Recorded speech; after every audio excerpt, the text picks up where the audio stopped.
Conociendo más la Biblia en 28 días. Día 20. ¿Quién fue Saulo de Tarso? Veremos la figura más fascinante del cristianismo, San Pablo.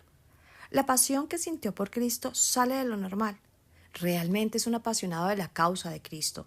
Vive solo para Cristo y para llevar su mensaje por todas partes.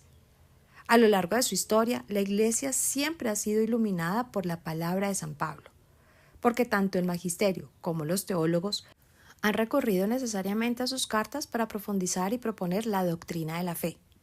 Muchas polémicas teológicas se han desarrollado en torno a sus textos, y grandes santos han alimentado su espiritualidad en la lectura de las cartas paulinas. San Pablo, originalmente llamado Saulo, fue uno de los personajes más influyentes en la historia temprana del cristianismo. Su vida se desarrolló en el siglo I después de Cristo, y sus contribuciones a la expansión del cristianismo son fundamentales. Aquí una breve biografía de San Pablo. Saulo de Tarso, conocido como San Pablo, se estima que nació entre el año V y el X después de Cristo. Nace en Tarso, en la provincia romana de Cilicia, en la actual Turquía. Saulo provenía de una familia judía y recibió una educación judía tradicional en Jerusalén. También era un ciudadano romano, lo que le otorgaba ciertos privilegios y derechos.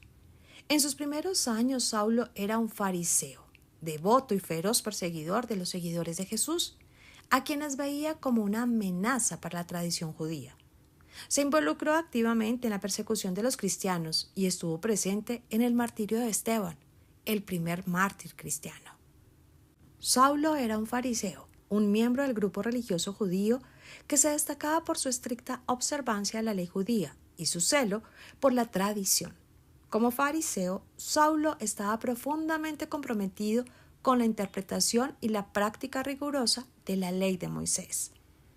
Ya mencionamos que Saulo nació en Tarso, que es una ciudad de la provincia romana de Cilicia, actual Turquía. Además de ser judío, también era ciudadano romano, lo que le otorgaba ciertos privilegios y derechos legales. A pesar de él nacer en Tarso, Saulo fue enviado a Jerusalén para recibir su educación religiosa. Estudió bajo la tutela de Gamaliel, un respetado rabino fariseo de esa época.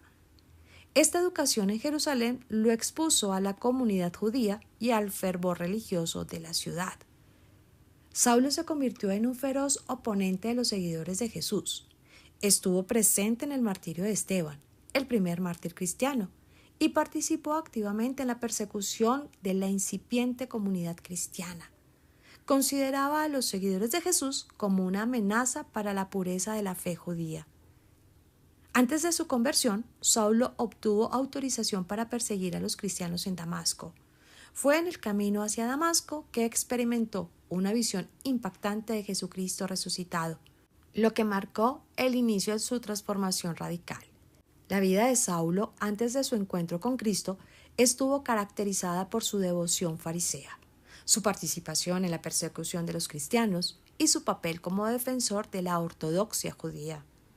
Su conversión, narrada en el libro de los Hechos, en el Nuevo Testamento, cambió completamente el rumbo de su vida y lo llevó a convertirse en uno de los apóstoles más influyentes en la historia del cristianismo.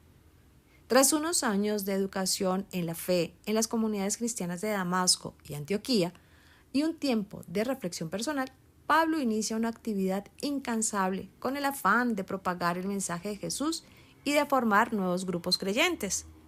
Durante su vida ya en el cristianismo escribió 13 libros y fue llamado el apóstol de los gentiles, siendo el promotor de la expansión de la religión cristiana fuera del territorio judío, que estuvo a cargo de San Pablo.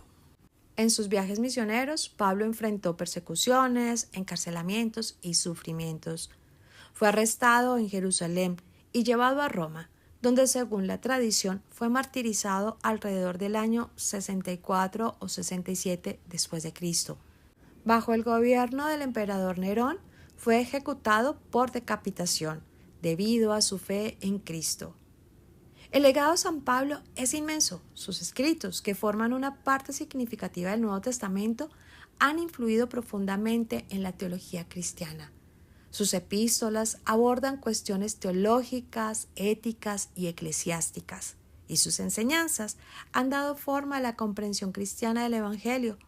Su vida es un testimonio de transformación y dedicación a la causa de Cristo, y su legado perdura en la historia del cristianismo.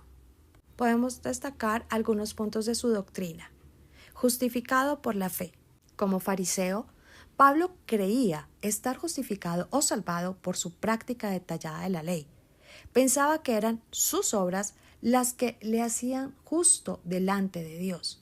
Ahora descubre que solo Cristo, con su muerte, hace justo al hombre de una manera gratuita. No se trata, pues, de merecer la salvación, sino de recibirla, adhiriéndose fielmente a Cristo. 2. La gracia de Dios. Pablo ha experimentado la gratuidad del amor de Dios. Ha descubierto que Dios nos ama, no porque somos buenos, sino para que seamos buenos. Esta es la fuente de gozo y seguridad para Pablo. 3. Jesucristo crucificado. La cruz, iluminada por la resurrección, se encuentra en el corazón de Pablo. A los pies del crucificado, Pablo se siente pecador, pero perdonado. El Jesús de Pablo es siempre el Cristo crucificado. Carta a los Filipenses. La Iglesia, cuerpo de Cristo. Pablo percibe la unión entre Jesús y sus discípulos, entre la cabeza y el cuerpo. Carta a los Corintios. Y se hace miembro vivo de este cuerpo. 5. Apóstol de Jesucristo. A partir de su encuentro con Jesús, Pablo quedará absolutamente enamorado de Cristo y se lanza al apostolado con pasión, sin tregua ni mengua. Predica primero a los judíos, después, al ser rechazado por estos, predica a los gentiles o paganos.